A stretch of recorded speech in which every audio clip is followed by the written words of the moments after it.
खाली विटामिन के गोलिया रे मिलेला बोलबले बिया डलिया DJ Hariom Basantpur, DJ Hariom Basantpur, DJ Hariom Basantpur, DJ Hariom Basantpur. Recording studio चकासा। खाली विटामिन के गोलिया रे मिलेला बोलबले बिया डलिया रे मिलेला बोलबले बिया डलिया रे खाली विटामिन के गोलिया रे मिलेला बोलबले बिया डलिया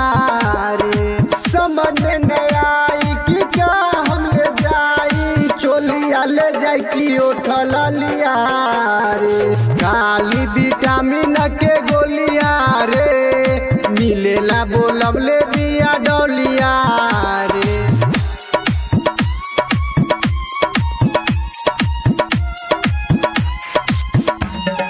DJ Hariom Basantpur, DJ Hariom Basantpur, DJ Hariom Basantpur, DJ Hariom Basantpur. बचपन के रहे हमर साथी प्यार वाला नहीं भूलैल से को बाकी बचपन के रहे हमर साथी प्यार वाला नहीं भूलैल से को बात भेजले बिया उतय खबरिया रे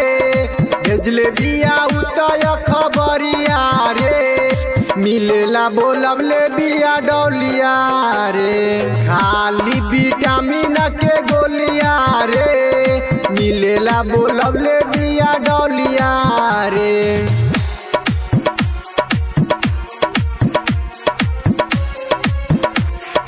DJ Hariom Basantpur, DJ Hariom Basantpur, DJ Hariom Basantpur, DJ Hariom Basantpur.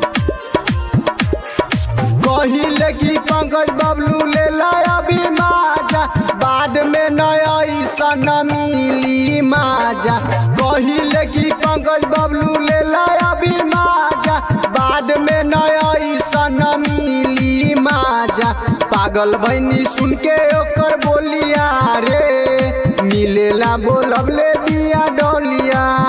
रे खाली विटामिन के गोलिया रे